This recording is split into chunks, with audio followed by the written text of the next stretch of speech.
코로나19가 다시 확산되고 있고 또 인천에서 많이 발병되는 관계로 다시 온라인 예배로 전환하게 되었습니다. 지난주에 우리 같이 2달 반 만에 얼굴도 보고 반갑게 인사했었던 시간이었는데 바로 한 주 만에 다시 또 영상 속에서 찾아뵙게 됐습니다. 이렇게 할 수밖에 없는 현실이 또 우리 마음을 좀 착잡하게 하는데 이스라엘 백성들이 바벨론의 포로로 끌려갔을 때 그러면서 성전에서 예배드리지 못하게 된 심정들이 이렇지 않았을까 그런 생각들을 조금 해보게 되었습니다. 어쩌면 영적으로 교회들이 하나님의 징계를 받아 강제로 예배 금지를 선고받고 그런 상황은 아닐까 한편으로 생각해 보게 되었습니다. 그럴 때 하나님은 이스라엘 백성들에게 강력한 메시지를 보내고 있는 것이라는 사실도 우리가 생각해 봤으면 좋겠습니다. 하나님을 대하는 태도나 이스라엘 백성들이 하나님보다 다른 것들을 더 사랑하고 있었던 그런 삶에 대한 경고나 징계는 아닐까 생각하면서 우리 자신들의 마음들을 더 하나님 앞에 경건하고 거룩하게 돌아보는 그런 계기가 되면 좋겠다 그런 생각을 하게 됩니다.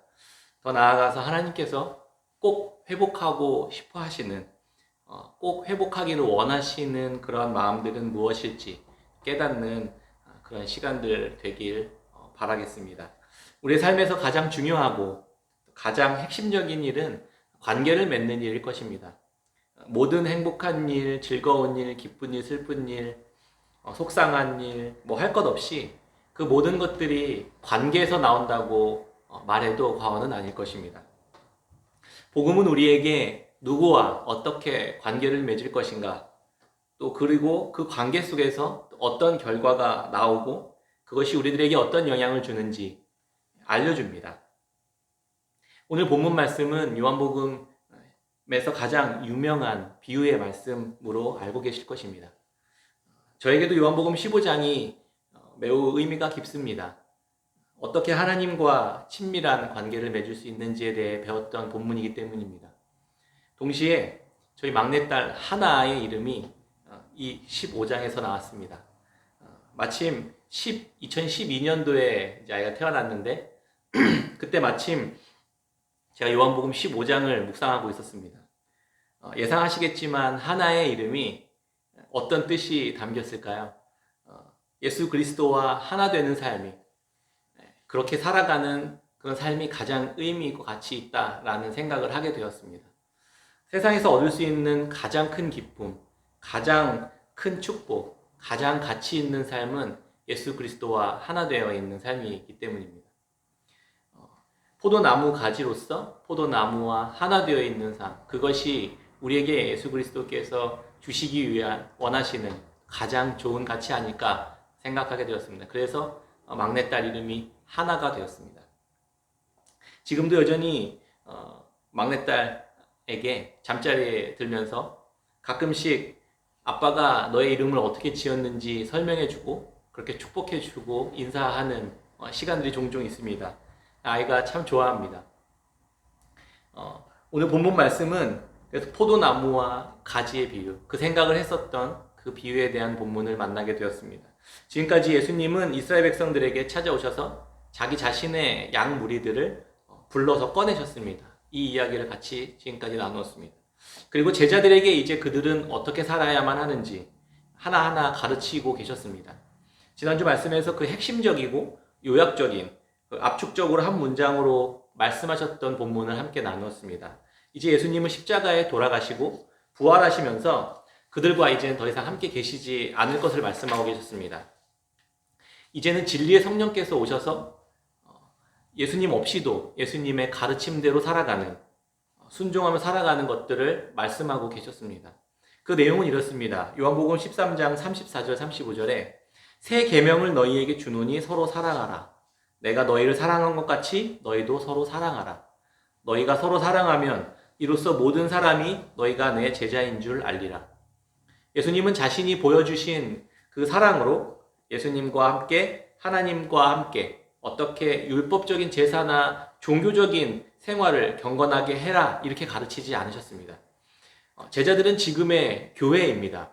교회에게 내가 보여준 방식대로 서로 사랑하라 말씀하셨습니다. 그러면 사람들이 그렇게 살아가는 모습을 보면서 아, 저들이 예수님의 제자이구나 라고 알게 될 것이라고 말씀해 주시고 계신 것입니다. 예수 그리스도의 복음을 들은 교회는 그렇게 살아가야 한다고 지난주 함께 나눴습니다.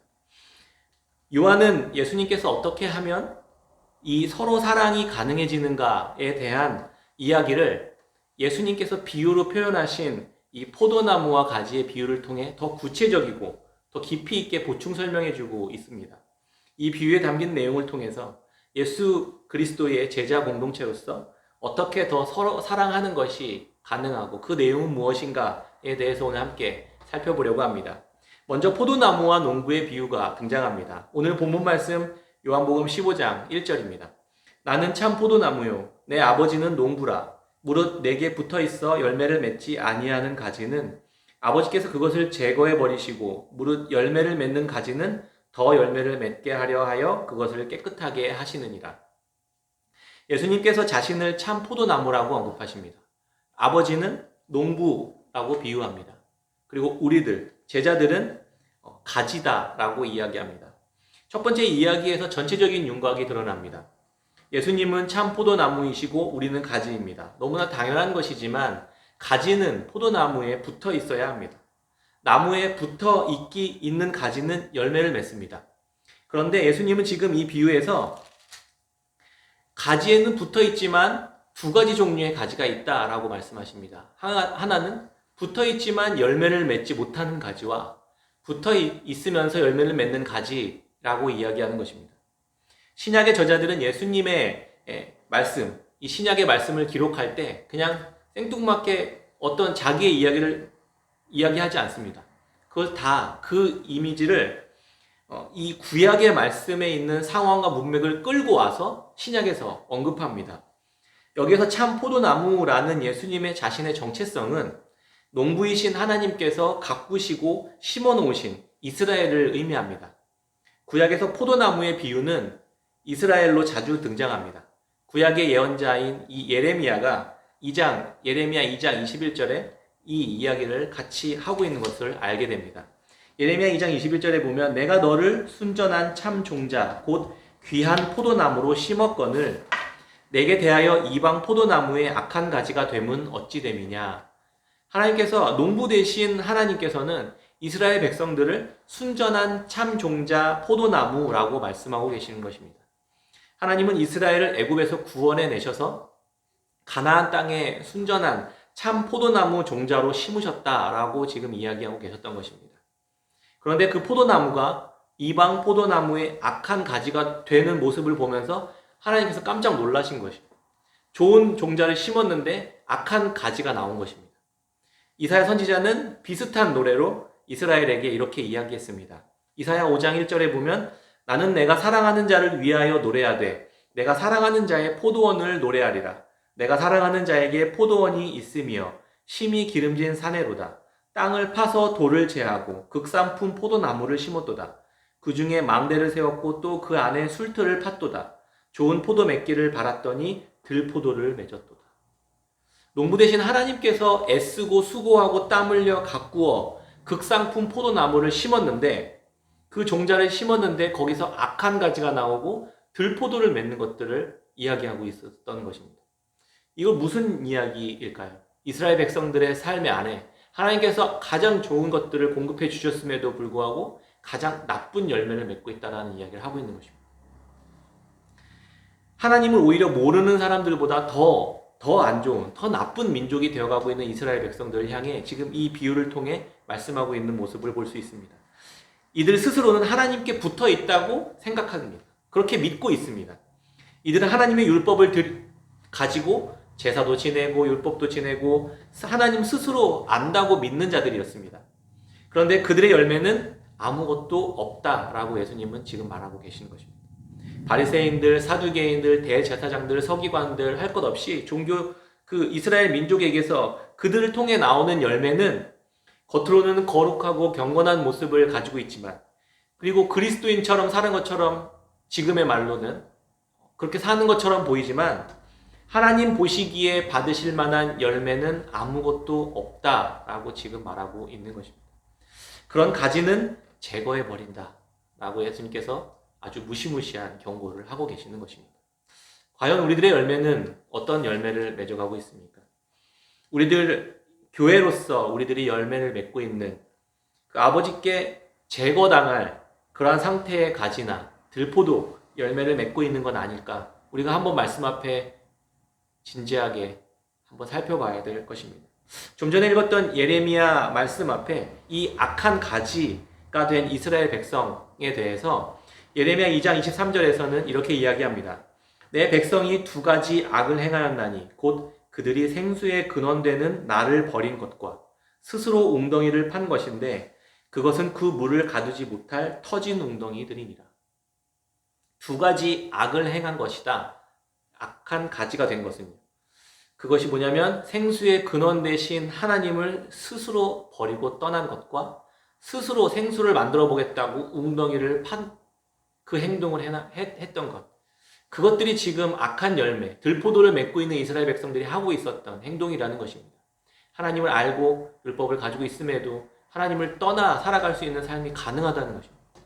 우리가 하나님을 믿고 예수 그리스도를 믿고 따른다고 하지만 하나님과 전혀 상관없는 오히려 악한 들포도나 악한 가지를 맺을 수 있는 그러한 자들이 될 수 있다는 것을 경고하고 있는 것입니다. 생수에서 또한 이사야 선지자 또한 이렇게 5장 7절에서 말씀합니다. 무릇 만군의 여호와의 포도원은 이스라엘 족속이요 그가 기뻐하시는 나무는 유다 사람이라. 그들에게 정의를 바라셨더니 도리어 포악이요 그들에게 공의를 바라셨더니 도리어 부르짖음이었도다. 정의와 공의라는 극상품 포도나무의 열매를 맺어야 할 하나님의 선택받은 이스라엘 백성들은 도리어 포악과 부르짖음이라는 들포도 열매를 맺어버렸던 것입니다. 영적인 영역에도 빈익빈 부익부 현상이 발생하는 것 같습니다. 열매 못 맺는 가지는 잘라버리고 열매를 잘 맺는 가지는 더 열매를 맺도록 하고 계신 것입니다. 하나님을 사랑하는 사람은 더 깊이 하나님을 사랑하게 되고 더 깊이 하나님의 말씀을 따르게 됩니다. 그러나 하나님을 거부하고 하나님을 싫어하는 이들은 더 격렬하게 거부하고 하나님의 말씀을 더 싫어하는 것들을 보게 됩니다. 이제 이런 결과에 대해 그러면 농부 되신 하나님은 어떻게 행동하실까요? 오늘 본문 말씀은 아버지께서 그것을 제하여 버린다 라고 경고하고 계십니다. 하나님께서 너 열매 못 맺으면 아예 잘라버린다. 그래서 불에 태워버린다. 이렇게 협박하시는 걸까요? 많은 사람들이 그렇게 생각합니다. 우리 하나님은 그렇게 두려운 하나님으로 생각합니다. 그러나 그런 모습, 그런 면도 있지만 이 말씀은 너 말 안 듣는다고 열심히 종교 생활하고 율법 준수 안 한다고 그런 열매를 맺지 않으면 버려버리겠다고 협박하는 것이 아니고 만약에 그랬다면 바리새인들이나 서기관들이나 종교 지도자들은 너무나 많은 율법 준수들을 잘 해냈기 때문에 그들이 오히려 칭찬을 받았을 것입니다. 그러나 이들이 바로 지금 지적을 받고 잘림을 받게 될 처지에 있는 나쁜 가지, 들포도로 지목됐던 것을 볼 수 있습니다. 그러면 누가 극상품 열매일까요? 바로 앞 본문, 요한복음 오늘 본문의 15장 앞에서 나왔었던 예수님을 따르는 자들이 극상품 포도나무 열매를 맺었던 자들입니다. 대표적으로 예수님께 향유 옥합을 부었던 마리아, 맹인된 자, 음행하다 잡혀온 여인, 베데스다에서 38년 동안 병자됐던 자, 그리고 예수님을 따르는 정말 별 볼 일 없었던 제자들. 이들이 지금 극상품 포도나무라고 이야기하고 있는 것입니다. 이들은 어떻게 좋은 열매를 맺게 되었던 것일까요? 두 번째 이야기가 오늘 본문 말씀 2절에 이어집니다. 무릇 내게 붙어있어 열매를 맺지 아니하는 가지는 아버지께서 그것을 제거해 버리시고 무릇 열매를 맺는 가지는 더 열매를 맺게 하려 하여 그것을 깨끗하게 하시느니라. 너희는 내가 일러준 말로 이미 깨끗하여졌으니. 깨끗한 샘 교회에 있는 깨끗함이라는 단어가 나오게 돼서 되게 반갑게 보았던 본문입니다. 얼마 전에 제 네이버 카페에 2020년 깨끗한 샘 교회의 정체성을 정리하며 라는 아주 짤막한 글을 하나 공유했습니다. 한번 읽어보시면 좋겠습니다. 깨끗함이란 무엇일까 생각해 본 이야기입니다. 예수님은 우리를 어떻게 깨끗하게 하셨을까요? 제일 먼저 우리가 알고 있는 것이 예수님의 대속입니다. 요한복음 15장 3절에 너희는 내가 일러준 말로 이미 깨끗하여졌으니 첫 번째는 예수님의 보혈로 우리가 죄 씻음을 받아 깨끗하게 되었다. 이 이야기는 우리가 잘 알고 있는 이야기일 것입니다.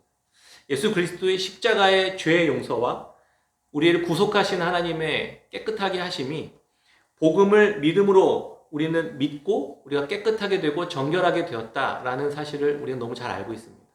그런데 이것 말고도 더 많은 의미들이 있다라는 사실들을 생각해 볼 수 있습니다. 그래서 두 번째 깨끗함은 놓여있는 자리에 대한 깨끗함입니다.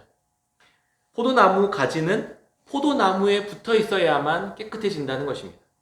요한복음 15장 2절에 보시면 무릇 내게 붙어 있어 열매를 맺지 아니하는 가지는 아버지께서 그것을 제거해 버리시고 무릇 열매를 맺는 가지는 더 열매를 맺게 하려 하여 그것을 깨끗하게 하시느니라.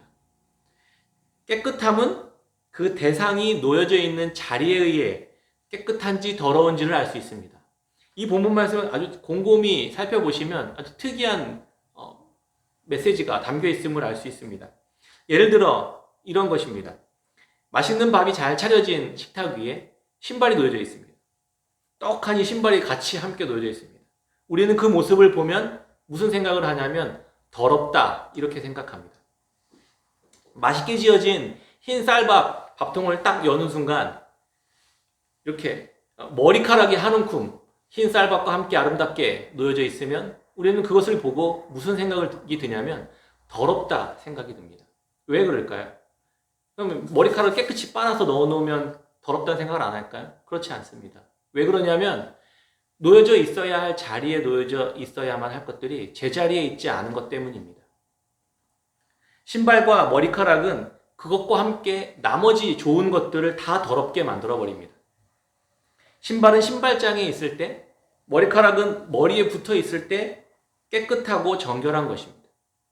그래서 두 번째 깨끗함은 모두를 더럽게 하는, 있어야 할 자리에 있지 말아야 할 것들을 제거하는 것이 깨끗함인 것입니다.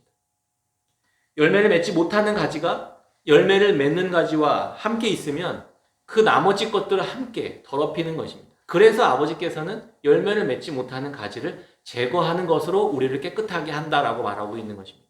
우리를 제거해 버리겠다가 아니라 우리를 더럽게 하는 것들을 제거함으로 우리를 깨끗하게 하겠다는 것입니다. 정결하게 하겠다는 것입니다. 거룩하게 하겠다는 것입니다. 그래서 이 말씀은 우리가 열매를 못 맺으면 잘라버리겠다 이런 게 아니라 우리 외에 있어서는 안 될 악한 가지와 쓸모없는 들포도들을 제거해 버림으로 우리를 깨끗하게 하시겠다는 약속인 것입니다. 하나님은 하나님의 자녀가 된 우리가 더 많은 열매들을 맺을 수 있도록 열매 맺지 못하는 가지들을 제거하심으로써 우리를 깨끗하게 하시고 있는 것입니다. 마지막으로 깨끗하게 하는 방법으로 세 번째로는 거하는 것입니다. 요한복음 15장 4절 5절에 내 안에 거하라 나도 너희 안에 거하리라 가지가 포도나무에 붙어있지 아니하면 스스로 열매를 맺을 수 없음 같이 너희도 내 안에 있지 아니하면 그러하리라. 나는 포도나무요 너희는 가지라.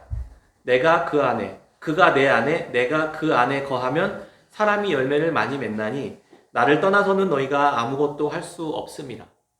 거하다라는 뜻은 예수님과 지속적인 관계 맺음 가운데 있다라는 것을 의미합니다. 그것은 서로가 믿음 안에 있다는 뜻이고 연합하고 있다라는 의미입니다. 연합은 서로의 책임과 의무를 충실히 수행해 나가고 있는 상태를 말합니다. 그 상태를 하나님께서는 의롭다, 의다라고 이야기하고 그것은 사랑의 관계로 표현합니다. 그것을 깨트리고 파괴시킨 것이 바로 우리들입니다. 그래서 우리는 불의한 자들이 된 것입니다. 예수님은 하나님과 완전히 의로운 상태에 계신 분이십니다. 그런 의로운 상태에 계신 예수님께서 예수님 자신에게 우리가 붙어 있을 수 있도록 자기 자신을 허락해 주셨던 것입니다. 이것이 바로 거하다는 뜻입니다. 의로운 관계, 사랑의 관계를 파괴한 우리에게 다시 자기 자신을 내어주셨던 것입니다. 그때 우리는 그분으로 인해 그분 안에서 그분 안에 거함으로 그분과 연합함으로 깨끗해지는 것입니다. 포도나무 가지가 사과나무에 붙어 있을 수 없고 스스로 나무가 되겠다고 땅에 심기울 수 없는 것처럼 또 물병에 담겨 있는다고 그것이 깨끗해지는 것이 아니고 열매 맺을 수 있는 것이 아닌 것처럼 점점 다른 곳에 붙어 있을 때 그 가지는 말라가게 되는 것처럼 포도나무는 포도나무에 붙어 있어야만 살 수 있고 결국 최종적인 목표인 포도나무의 열매를 맺을 수 있게 되는 것입니다. 어디에 거하고 있느냐, 어디에 붙어 있느냐가 우리의 깨끗함을 결정하는 것입니다. 마지막으로 그래서 이렇게 하나님은 우리를 깨끗하게 해 나가시는 분이십니다. 이런 과정에서 가지가 할 수 있는 일은, 가지가 한 일은 무엇입니까? 우리의 더러움을 씻으신 것도 십자가를 통해 예수님께서 이루신 것이, 십자가를 통해 이루신 것이고, 우리를 더럽게 하는 가지들을 제거하시는, 깨끗하게 하시는 그 수고도 농부 대신 아버지께서 하신 일인 것입니다. 가지인 우리가 이 과정에서 한 것이 없습니다. 게다가 마지막으로 하나님께서 포도나무 가지인 우리에게 말씀하시는 것은 열매를 맺는 것입니다. 궁극적으로 하나님께서 예수 그리스도를 보내주셔서 우리를 이렇게 깨끗하게 하시는 것은 열매 맺음이라는 목적, 열매 맺음이라는 깨끗함, 거룩함, 이것을 이루어내기 위함이었습니다. 이것 또한 우리가 하는 것이 아닙니다. 포도나무 가지가 스스로 열매를 맺기 위해 애를 쓰고 노력하고 힘을 내고 그렇게 양분을 스스로 만들어내는 것이 아닙니다. 가지는 그저 그 나무와 분리되지 않고 꼭 그 나무 가지에 붙어 있기만 하면 되는 것입니다. 가지치기는 아버지께서 하시고 열매 맺기 위해 양분을 공급하시는 참 포도나무 대신 예수님께서 언제나 공급해 주시는 것입니다. 가지는 가만히 주는 양분을 받아 먹으면서 기다리면 열매는 자연스럽게 맺혀지게 되는 것입니다. 우리가 해야 할 것은 유일하게 주님의 말씀을 듣고 그분께 나아가 붙어 있기만 하면 되는 것이고, 그분과 연합함으로써 그분으로부터 돌아오는 양분을 공급받아 열매를 맺어가면 될 뿐입니다. 똑같이 붙어 있는데 누구는 열매 맺고 누구는 열매를 맺지 못하게 되는 것일까요? 요한복음 15장 7절에 너희가 내 안에 거하고 내 말이 너희 안에 거하면 무엇이든지 원하는 대로 구하라. 그리하면 이루리라. 하나님께 기도하는데 이루어지지 않는 것이 더 많지 않습니까? 안 이루어지는 것이 더 많지 않습니까? 우리는 본문 전체의 의미보다 우리가 바라보고 싶었던 무엇이든지 원하는 대로 구하라 그리하면 이루리라 라는 부분만 마음에 담고 하나님께 마구 기도합니다. 우리의 기도를 이루어주지 않으신다고 하나님께 원망을 하기도 합니다. 그런데 이 본문은 그렇기 때문에 열매를 맺지 못하는 것을 확인할 수 있어야만 합니다. 말씀은 분명히 이야기합니다. 무엇이든지 이루어지기 위해 전제가 있습니다.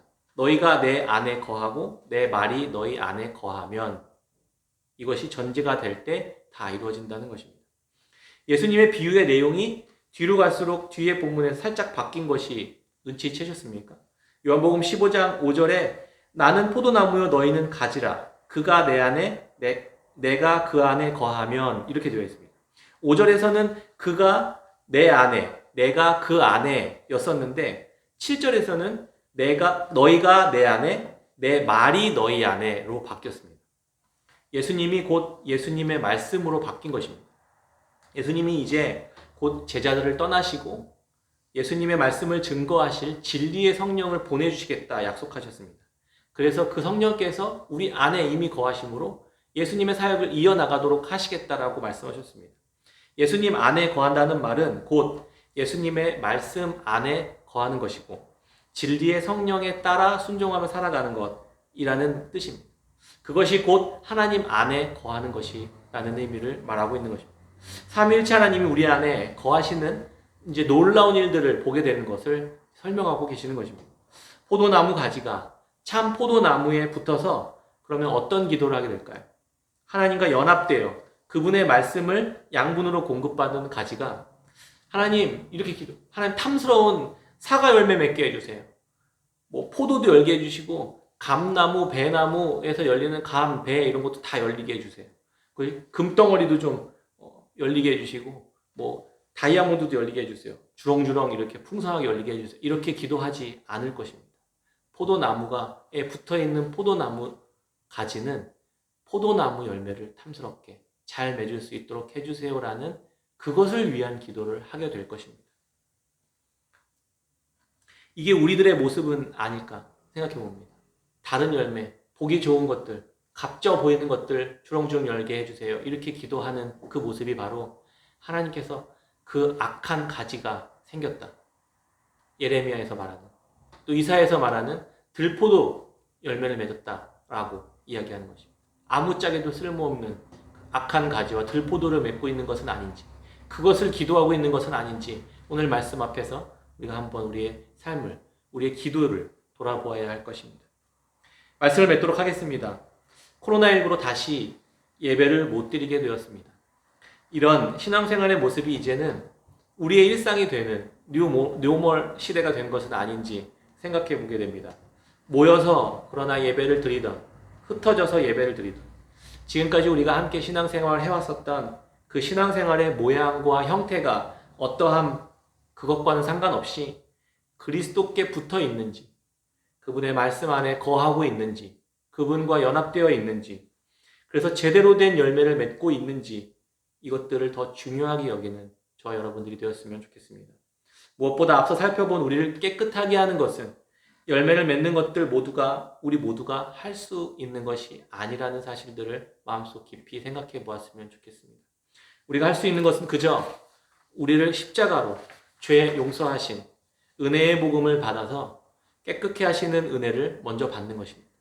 그리고 계속해서 그리스도께 붙어 있음으로 인해 그리스도와 연합함으로 그분으로부터 오는 양분, 그분으로부터 오는 영양분을 공급받아서 그분이 원하시는 최상급 포도나무 열매를 맺게 되는, 그렇게 하나님의 일하심에 참여하는 것뿐이라는 사실들을 우리가 인정했으면 좋겠습니다.